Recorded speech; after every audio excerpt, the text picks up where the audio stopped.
Hello, my students and friends. I have another lesson for you. We are going to be talking about the number e. We know about a number pi, that's 22/7. We know about I, that's the square root of -1. And now we're going to be working with e. E is approximately equal to, that's what these little squiggly lines mean, 2.71828182845 Guess what? You don't have to memorize that. You just need to know how to work with E. So the important part is how to simplify it and how to graph it. We're setting you up for pre-calc. This is a setup. This is a setup. Okay, so we're going to be simplifying natural base expressions. The good news is that when I have equations that look like this, when you have expressions that look like this, we follow all of those exponent rules that we've been talking about all along. So when you're multiplying and you have the same base that's an e, it works the same way as if it were an x or a y or a q. So you add the exponents when you multiply. 1 plus -4 is -3, so it's 2e to the -3. Easy peasy. Let's look at B. We're going to work with the numbers first, and then we'll work with the variable or the number e. 6 divided by 2, that's 3. When you're dividing, you subtract your exponents. 5x minus 3x is 2x. You could also have a power to a power. This 3 is distributed onto the -5 and onto the e. And when you do all the mathy part, you get -125 e to the 6th. So there's multiplying, dividing, power to a power. And we can also have roots of e's. If this were an x, we would just divide it by 2. So we'll start with the number. The square root of 25 is 5. The square root of e to the 6x divided by 2, because there's a little 2 here, is e to the 3x.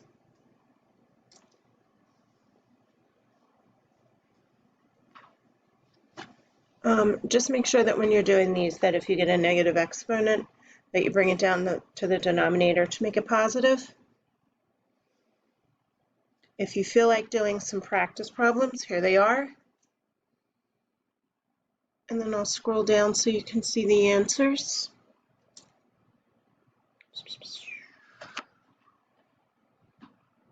Okay, there's just some extra practice.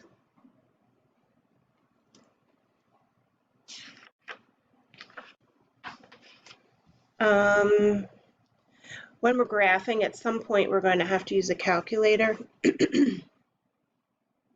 So take out your calculator and make sure you know how to do e to the 2/3 and e to the -2. If it's a graphing calculator, the e key is right here. Let me scroll up, right there. So it's, let me turn it on. Second divided by, that's the e. If you're going to type a fraction in there, you have to put parentheses around it. You need your arrow key. 2 divided by 3. So if you have a graphing calculator, that's what it's going to look like. If you have a scientific calculator, just find the e key. You should get 1.947 when you round it off. Here's how you put it in the calculator. It's 1.948. If it's -2 as an exponent, it's 0.353. You need to know how to do this skill in order to do some of the graphing problems, which we'll do right now. Okay, you and I are going to graph natural base functions.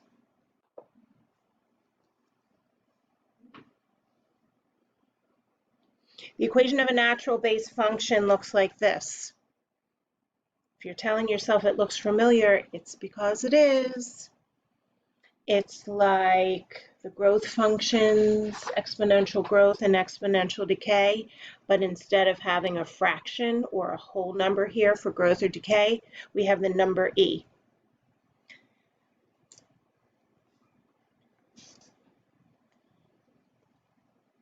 Okay, here's how you tell if it's growth or decay.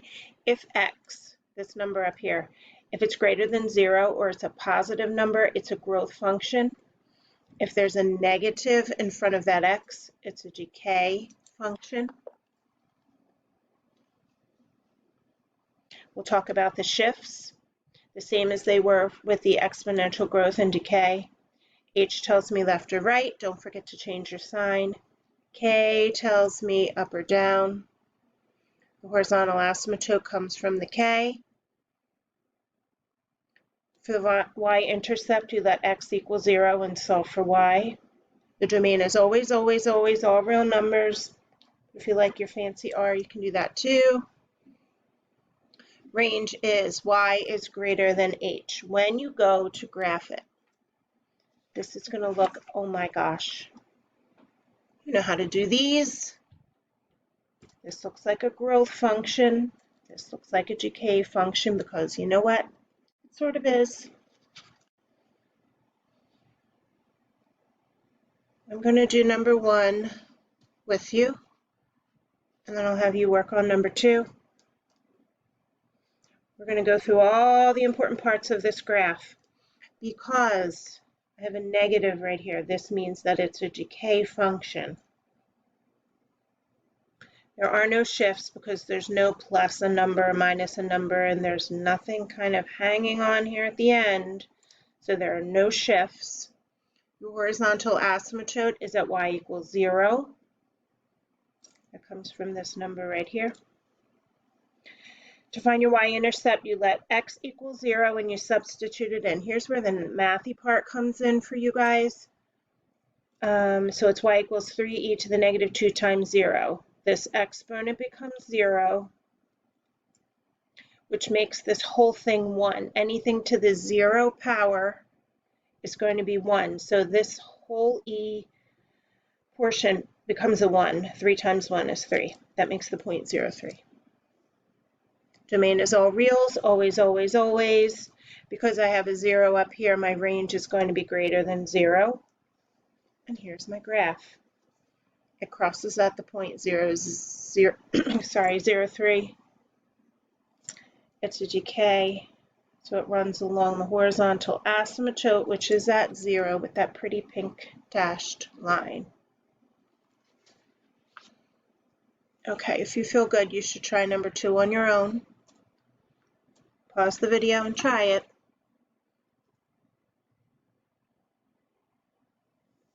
There's what it looks like. Because your x is positive, it is growth. It shifts down 5.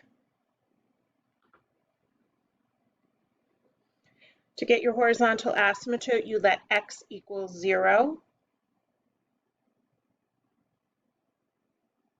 Nope, you don't do that.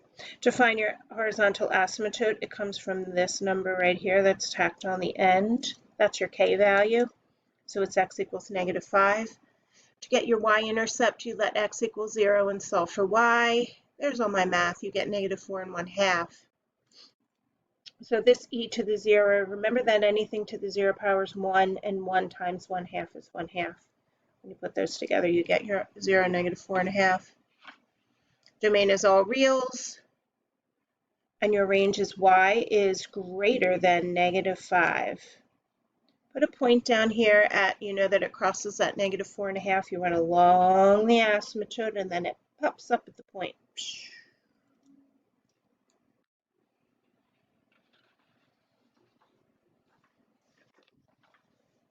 Okay, here are 2 practice problems just for you. You can pause the video and try them. It's a decay. Nope, no shifts. There's your horizontal asymptote because it's a +0 here. For your y-intercept, let x equal 0 and solve for y. Domain is all reals. Range is y is greater than 0. And there's my graph. Here's another if you feel inspired.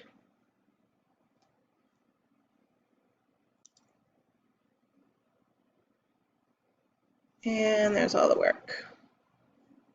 Oh, the one trick to this one is when you put when you put 0 in, when you get down to the y-intercept, you have y equals e to the x minus 3. When you substitute a 0 in here, 0 minus 3 is -3. You have to put this in a calculator using the E button on your calculator because it's going to be 2.1, I'm going to pretend I know what it is, 2.71828. Instead of putting all those numbers in and making it to the -3rd, you can just use the E key on the calculator and you get 0.049. There's my point of intersection for the y-axis. And there's the graph. Ta-da! Guys, I did my nails.